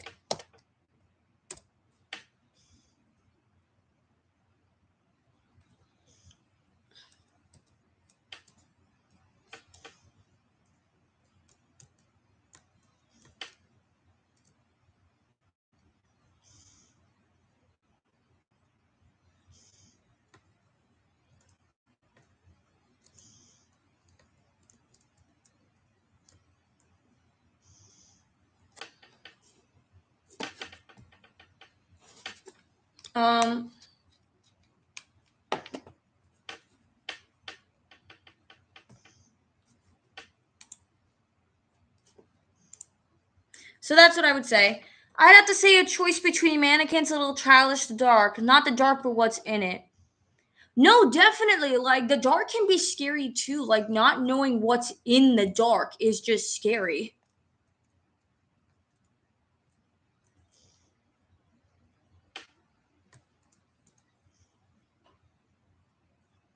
So I would definitely say.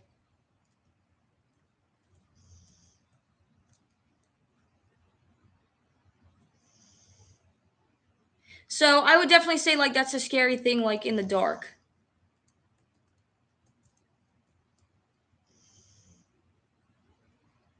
So that's what I would definitely say.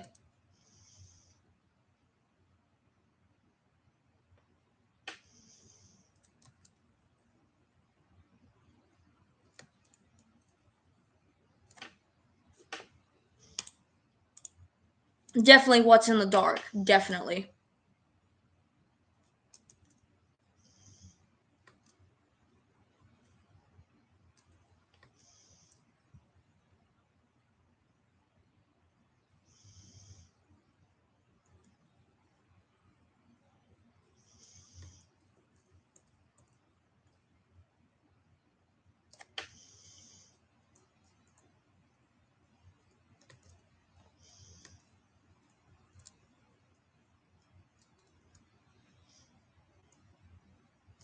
So I would definitely say that. Definitely like what's in the dark. And it's not childish at all.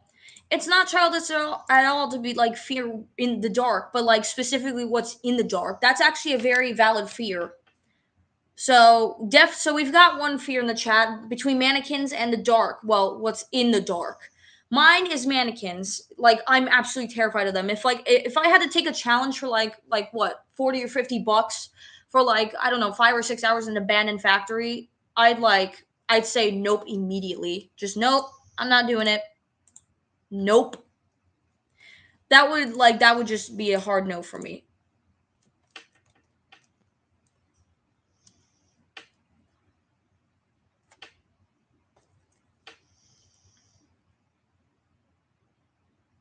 So that's what I would say.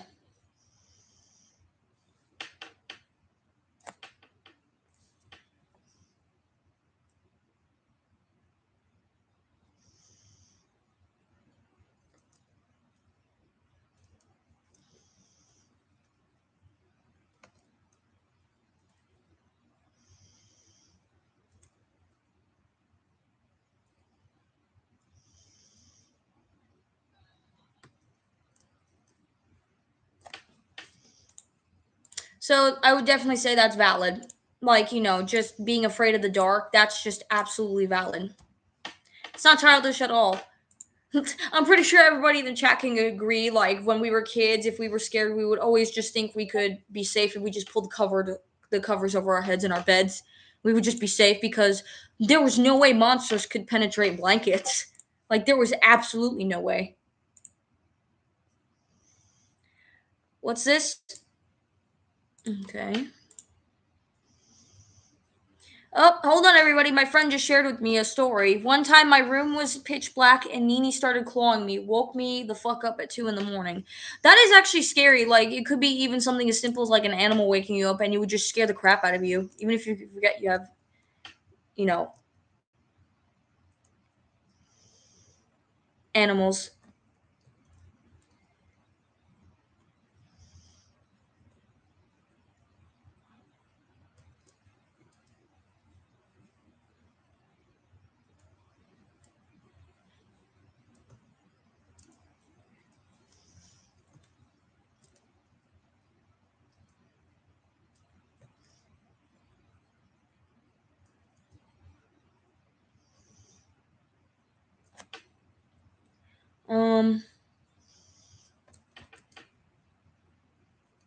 So that's what I would say. Definitely like more what's in the dark is scary. Oh no, don't bring up the weeping angels. Oh god. The weeping angels. So for what I would tell you guys is basically if you guys don't know what weeping angels are, basically, and I think the Doctor Who series, I'm pretty sure they originated. Basically, you would have to look like if you looked away from the weeping angels, they would cover their faces like this, and if you looked away from them, they would move. So kind of like the gold statues in Dark Deception, they would move really quick if you did not look at them or just in their general direction. So weeping angels are terrifying.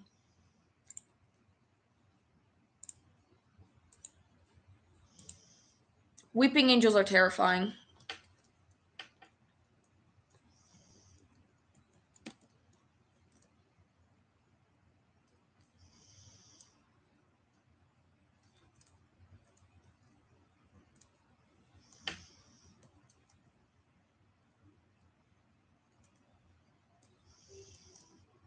So definitely.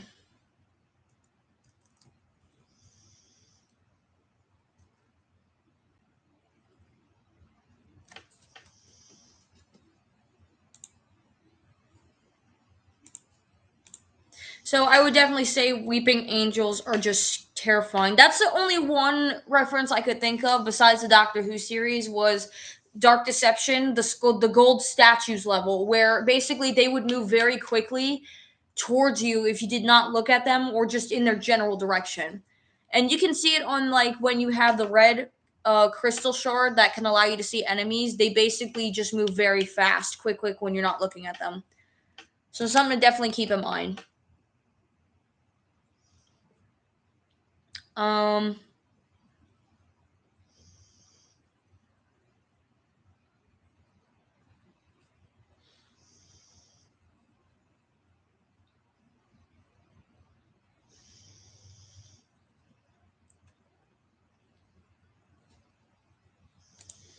I would say probably so I'm probably going to end the stream at like the 2 hour mark, and then probably tomorrow or like just later on the day I'll probably stream again. I'll end this at the 2 hour mark, and then in a few hours I'll stream again with some games. So that way you guys can get 2 streams in one day. This one was just to get to know me, and then you know definitely gonna do another stream so that way you guys can see what the types of games I like to play. I probably won't do the chat, but you guys can type to each other in the chat, but I probably just won't talk. Or like I will talk at times, but like I'll just play. So I hope that makes sense. Um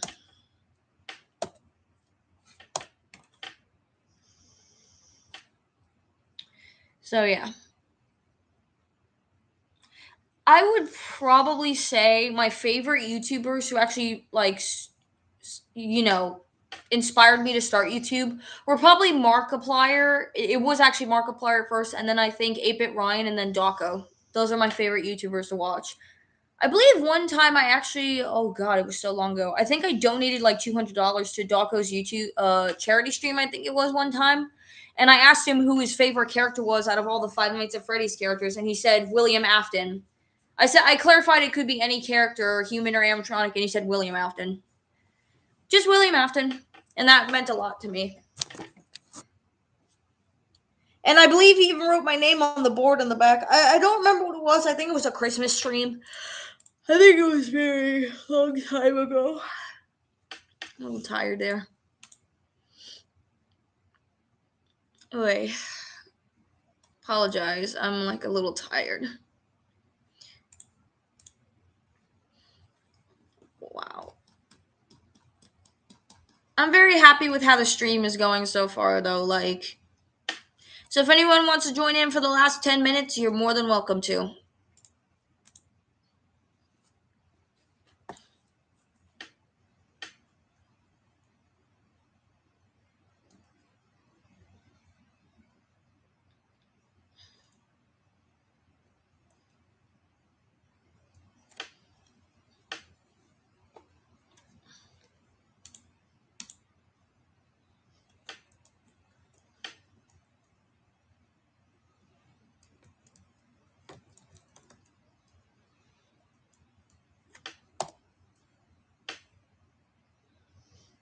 So, yeah. Alien Isolation stream.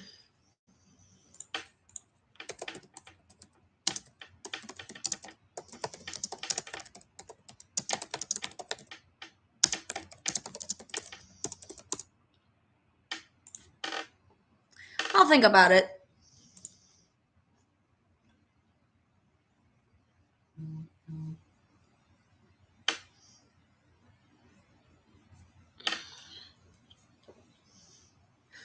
I'll think about it.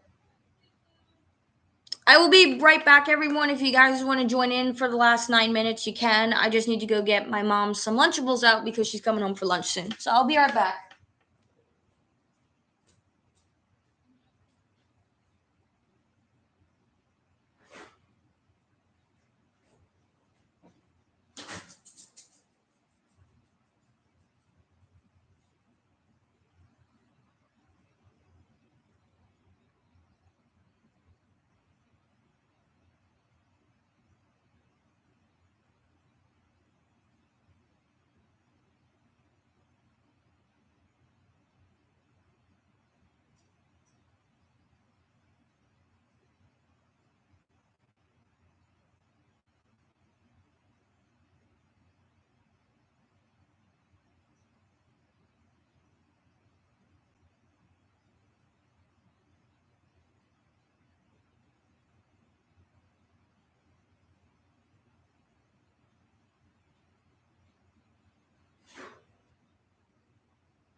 Okay, I'm back, everyone. Come on, Bash. Come on, baby boy. There he is. That's my boy. My baby. So I talk to him. He just basically sits there, just falls asleep whenever I'm out here.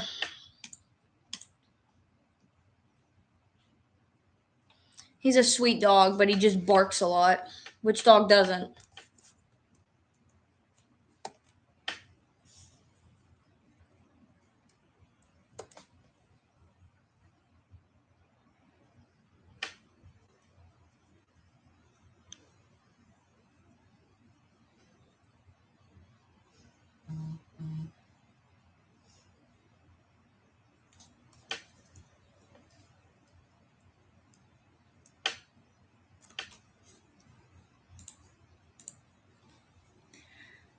Oh, man.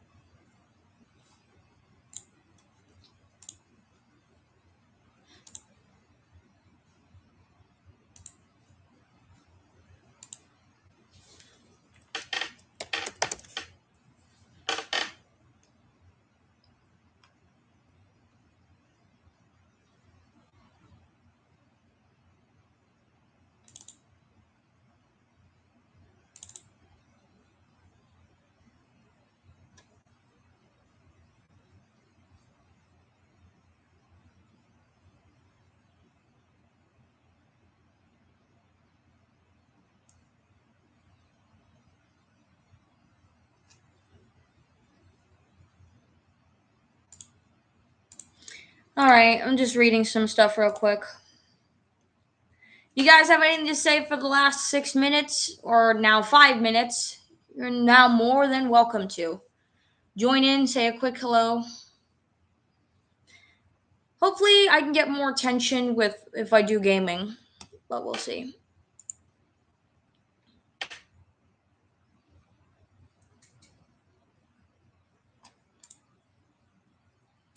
Okay.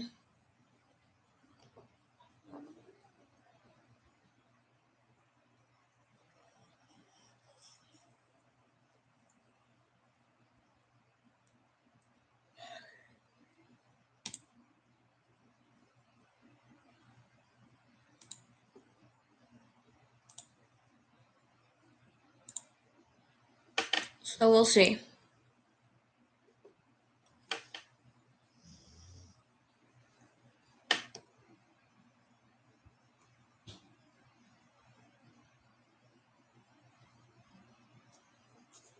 Okay.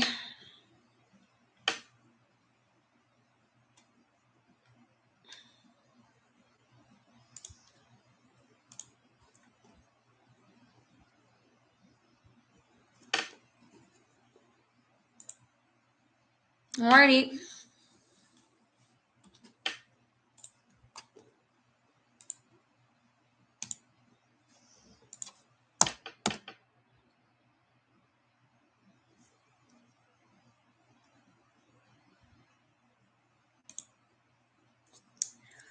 Alright.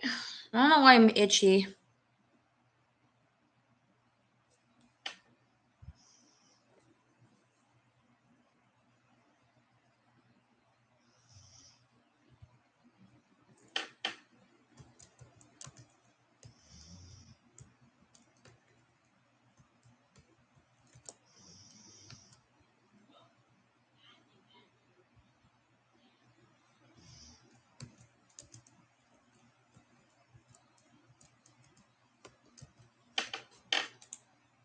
Alrighty. Amnesia stream would be really nice. It might get boring though, because like, custom stories, some of them I have played, but it might be good because I don't remember a lot of them.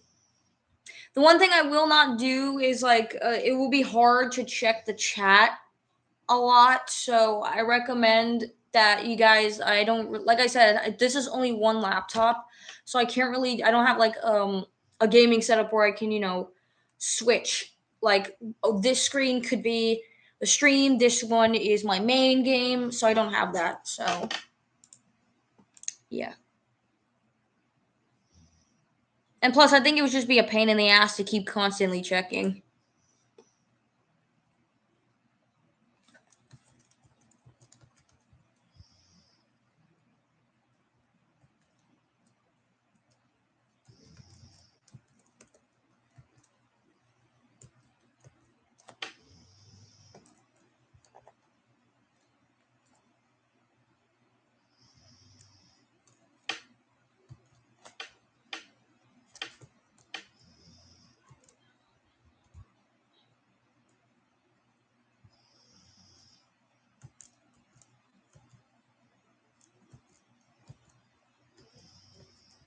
Okay.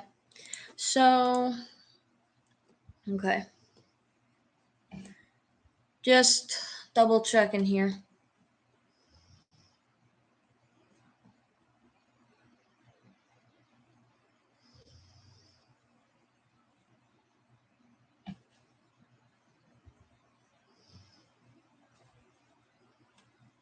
All right. Got one more minute. If anybody wants to say the last words, you can. Because I'm going to end the stream at exactly 2 hours.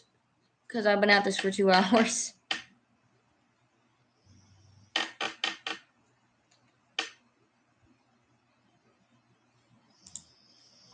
So definitely I might take into account doing an Amnesia stream. If you guys want, I could post. I have a Twitter as well, and I have an Instagram, and I have a TikTok account. I actually might post more of my edits on there. I would post the edits here, but I don't know how strict YouTube is with like Sonic edits. Like, as long as I guess they're age appropriate. All right, gonna end the stream in a moment. Thank you guys so much for coming along, getting to know me getting to know you guys. I very much appreciate it. And I guess I'll see you guys in a few hours. Stick around for about 2:30, and we'll do a gaming stream and see if we can get more people to join in and rowdy up the chat. All right. Bye, everybody.